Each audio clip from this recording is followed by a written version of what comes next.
الحمد للہ رب العالمین والصلاة والسلام علی خاتم النبیین اما بعد فاعوذ باللہ من الشیطان الرجیم بسم اللہ الرحمن الرحیم وَإِذَا قِيلَ لَهُمْ آمِنُوا كَمَا آمَنَ النَّاسُ قَالُوا أَنُؤْمِنُ كَمَا آمَنَ السُّفَهَاءُ أَلَا إِنَّهُمْ هُمُ السُّفَهَاءُ وَلَكِنْ لَا يَعْلَمُونَ۔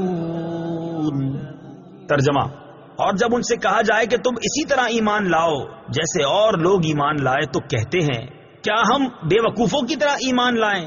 سن لو، بے شک یہی لوگ بے وقوف ہیں مگر یہ جانتے نہیں۔ کما آمن الناس، جیسے اور لوگ ایمان لائے۔ تفسیر صراط الجنان میں ہے، یہاں الناس سے صحابہ کرام رضی اللہ تعالی عنہم اور ان کے بعد ان کی کامل اتباع کرنے والے مراد ہیں۔ نجات والے کون لوگ ہیں؟ اس آیت میں بزرگان دین کی طرح ایمان لانے کے حکم سے معلوم ہوا کہ ان کی پیروی کرنے والے نجات والے ہیں اور ان کے راستے سے ہٹنے والے منافقین کے راستے پر ہیں، اور یہ بھی معلوم ہوا ان بزرگوں پر طعن و تشنیع کرنے والے بہت پہلے سے چلتے آ رہے ہیں۔ اس آیت کی روشنی میں صحابہ و ائمہ اور بزرگان دین رحمہم اللہ تعالی کے متعلق اپنا طرز عمل دیکھ کر ہر کوئی اپنا راستہ سمجھ سکتا ہے کہ صحابہ کے راستے پر ہے یا منافقوں کے راستے پر۔ نیز علماء و صلحاء اور دیندار لوگوں کو چاہیے کہ وہ لوگوں کی بد زبانیوں سے بہت رنجیدہ نہ ہوں، بلکہ سمجھ لیں کہ یہ اہل باطل کا قدیم دستور ہے۔ نیز دینداروں کو بے وقوف یا دقیانوسی خیالات والا کہنے والے خود بے وقوف ہیں۔ صحابہ کرام کی بارگاہ الہی میں مقبولیت۔ اس آیت سے یہ بھی معلوم ہوا کہ تاجدار رسالت صلی اللہ تعالی علیہ وسلم کے صحابہ کرام رضی اللہ تعالی عنہم اللہ تعالیٰ کی بارگاہ کے ایسے مقبول بندے ہیں کہ ان کی گستاخی کرنے والوں کو اللہ تعالیٰ نے خود جواب دیا ہے۔ صحابہ کرام علیہ رضوان کے بارے میں حضرت ابو سعید خدری رضی اللہ تعالیٰ عنہ سے روایت ہے، بخاری شریف کی حدیث ہے، حضور پرنور صلی اللہ تعالیٰ علیہ وسلم نے ارشاد فرمایا، میرے صحابہ کو گالی گلوچ نہ کرو، ان کا مقام یہ ہے کہ اگر تم میں سے کوئی احد پہاڑ کے برابر سونا اللہ تعالیٰ کی راہ میں خرچ کرے تو اس کا ثواب میرے کسی صحابی رضی اللہ تعالی عنہم کے ایک مدھ یعنی ایک چھوٹی سی مقدار بلکہ آدھا مدھ خرچ کرنے کے برابر بھی نہیں ہو سکتا۔ اور اللہ تعالیٰ کے اولیاء کے بارے میں بخاری شریف کی بڑی پیاری حدیث ہے، حضرت ابو ہریرہ رضی اللہ تعالیٰ عنہ سے روایت ہے، حضور اقدس صلی اللہ تعالی علیہ وسلم فرماتے ہیں کہ اللہ تعالیٰ نے فرمایا جو میرے کسی ولی سے دشمنی کرے اسے میں نے لڑائی کا اعلان دے دیا۔ اس سے ان لوگوں کو نصیحت حاصل کرنی چاہیے جو صحابہ کرام رضی اللہ تعالی عنہم کی بے ادبی اور گستاخی کرتے ہیں اور اللہ تعالیٰ کے اولیاء کے بارے میں غلط عقائد و نظریات رکھتے ہیں۔ وَإِذَا لَقُوا الَّذِينَ آمَنُوا قَالُوا آمَنَّا وَإِذَا خَلَوْا إِلَى شَيَاطِينِهِمْ قَالُوا إِنَّا مَعَكُمْ إِنَّمَا نَحْنُ مُسْتَهْزِئُونَ۔ ترجمہ: اور جب یہ ایمان والوں سے ملتے ہیں تو کہتے ہیں ہم ایمان لا چکے ہیں، اور جب اپنے شیطانوں کے پاس تنہائی میں جاتے ہیں تو کہتے ہیں کہ ہم تمہارے ساتھ ہیں، ہم تو صرف ہنسی مذاق کرتے ہیں۔ وَإِذَا لَقُوا الَّذِينَ آمَنُوا، اور جب یہ ایمان والوں سے ملتے ہیں۔ تفسیر صراط الجنان میں ہے، منافقین کا مسلمانوں کو بے وقوف کہنا اور کفار سے اظہار یکجہتی کرنا اپنی نجی محفلوں میں تھا، جبکہ مسلمانوں سے تو وہ یہی کہتے تھے کہ ہم مخلص مومن ہیں۔ اسی طرح آج کل کے گمراہ لوگ مسلمانوں سے اپنے فاسد خیالات کو چھپاتے ہیں، مگر اللہ تعالیٰ ان کی کتابوں اور تحریروں سے ان کے راز فاش کر دیتا ہے۔ بے دینوں کی فریب کاریوں سے ہوشیار رہا جائے۔ یاد رہے کہ اس آیت سے مسلمانوں کو خبردار کیا جا رہا ہے کہ وہ بے دینوں کی فریب کاریوں سے ہوشیار رہیں اور ان کی چکنی چپڑی باتوں سے دھوکہ نہ کھائیں۔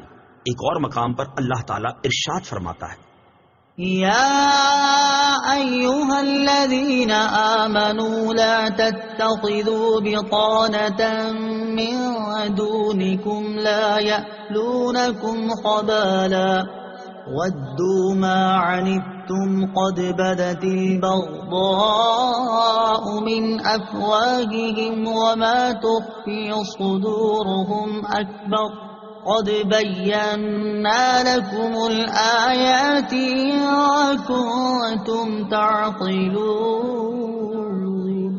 ها أنتم أولئك تحبونهم ولا يحبونكم وتؤمنون بالكتاب كله وإذا لقوكم قالوا آمنا وإذا خلوا عضوا عليكم الأنامل من الغيظ قل موتوا بغيظكم إن الله عليم بذات الصدور إن تمسسكم حسنة وتسؤهم وإن تصبكم سيئة يفرحوا بها وإن تصبروا وتتقوا لا يضركم كيدهم شيئا إن الله بما يعملون محيط. ترجمہ: اے ایمان والو، غیروں کو رازدار نہ بناؤ، وہ تمہاری برائی میں کمی نہیں کریں گے، وہ تو چاہتے ہیں کہ تم مشقت میں پڑ جاؤ. بے شک ان کا بغض تو ان کے منہ سے ظاہر ہو چکا ہے، اور جو ان کے دلوں میں چھپا ہوا ہے وہ اس سے بھی بڑھ کر ہے. بے شک ہم نے تمہارے لیے کھول کر آیتیں بیان کر دیں اگر تم عقل رکھتے ہو. خبردار، یہ تم ہی ہو جو انہیں چاہتے ہو اور وہ تمہیں پسند نہیں کرتے، حالانکہ تم تمام کتابوں پر ایمان رکھتے ہو. اور جب وہ تم سے ملتے ہیں تو کہتے ہیں ہم ایمان لا چکے ہیں، اور جب تنہائی میں ہوتے ہیں تو غصے کے مارے تم پر انگلیاں چباتے ہیں. اے حبیب، تم فرما دو اپنے غصے میں مر جاؤ، بے شک اللہ دلوں کی بات کو خوب جانتا ہے. اگر تمہیں کوئی بھلائی پہنچے تو انہیں برا لگتا ہے، اور اگر تمہیں کوئی برائی پہنچے تو اس پر خوش ہوتے ہیں. اور اگر تم صبر کرو اور تقوی اختیار کرو تو ان کا مکر و فریب تمہارا کچھ نہیں بگاڑ سکے گا. بے شک اللہ ان کے تمام کاموں کو گھیرے میں لیے ہوئے ہے. مسلم شریف کی حدیث ہے، رسول کریم صلی اللہ تعالی علیہ وسلم نے ارشاد فرمایا، ایاکم و ایاہم لا یضلونکم ولا یفتنونکم. ان سے دور رہو اور انہیں اپنے سے دور کرو، کہیں وہ تمہیں گمراہ نہ کر دیں، کہیں وہ تمہیں فتنے میں نہ ڈال دیں. اعلی حضرت امام احمد رضا خان علیہ رحمت الرحمان فرماتے ہیں، مسلمان کا ایمان ہے کہ اللہ اور رسول سے زیادہ کوئی ہماری بھلائی چاہنے والا نہیں، اور اللہ اور رسول جس بات کی طرف بلائیں یقیناً ہمارے دونوں جہان کا اس میں بھلا ہے، اور جس بات سے منع فرمائیں بلا شبہ سراسر ضرر و بلا ہے. مسلمان صورت میں ظاہر ہو کر جو ان کے حکم کے خلاف کی طرف بلائے، یقین جان لو کہ یہ ڈاکو ہے. اس کی تعویلوں پر ہرگز کان نہ رکھو. رہزن جو جماعت سے باہر نکال کر کسی کو لے جانا چاہتا ہے ضرور چکنی چکنی باتیں کرے گا، اور جب یہ دھوکے میں آیا اور ساتھ ہو لیا تو گردن مارے گا، مال لوٹے گا. شامت اس بکری کی کہ اپنے راعی یعنی چرانے والے کا ارشاد نہ سنے، اور بھیڑیا جو کسی بھیڑ کی اون پہن کر آیا اس کے ساتھ ہو لے. ارے مصطفیٰ صلی اللہ تعالی علیہ وسلم تمہیں منع فرماتے ہیں، وہ تمہاری جان سے بڑھ کر تمہارے خیر خواہ ہیں. حریص علیکم، تمہارا مشقت میں پڑھنا ان کے قلب اقدس پر گراں ہے. عزیز علیہ ما عنتم، واللہ وہ تم پر اس سے زیادہ مہربان ہیں جیسے نہایت چہیتی ماں اکلوتے بیٹے پر. بالمؤمنین رؤوف الرحیم، ارے ان کی سنو، ان کا دامن تھام لو، ان کے قدموں سے لپٹ جاؤ. وَإِذَا خَلَوْا إِلَىٰ شَيَاطِينِهِمْ، اور جب اپنے شیطانوں کے پاس تنہائی میں جاتے ہیں. تفسیر صراط الجنان میں ہے، یہاں شیاطین سے کفار کے وہ سردار مراد ہیں جو دوسروں کو گمراہ کرنے میں مصروف رہتے ہیں. منافق جب ان سے ملتے ہیں تو کہتے ہیں ہم تمہارے ساتھ ہیں، اور مسلمانوں سے ملنا محض استہزاء کے طور پر ہے، اور ہم ان سے اس لیے ملتے ہیں تاکہ ان کے راز معلوم ہوں اور ان میں فساد انگیزی کے مواقع ملیں. اس سے معلوم ہوا کہ جس طرح جنات میں شیاطین ہوتے ہیں اسی طرح انسانوں میں بھی شیاطین ہوتے ہیں. انما نحن مستہزئون، ہم تو صرف ہنسی مذاق کرتے ہیں. تفسیر صراط الجنان میں ہے منافقین صحابہ کرام علیہم الرضوان کے سامنے ان کی تعریفیں کرتے اور بعد میں ان کا مذاق اڑاتے تھے. اسی بات کو بیان کرنے کے لیے یہ آیت مبارکہ نازل ہوئی. صحابہ کرام اور علماء دین کا مذاق اڑانے کا حکم اس آیت سے معلوم ہوا کہ صحابہ کرام رضی اللہ تعالی عنہم اور پیشوایان دین کا مذاق اڑانا منافقوں کا کام ہے.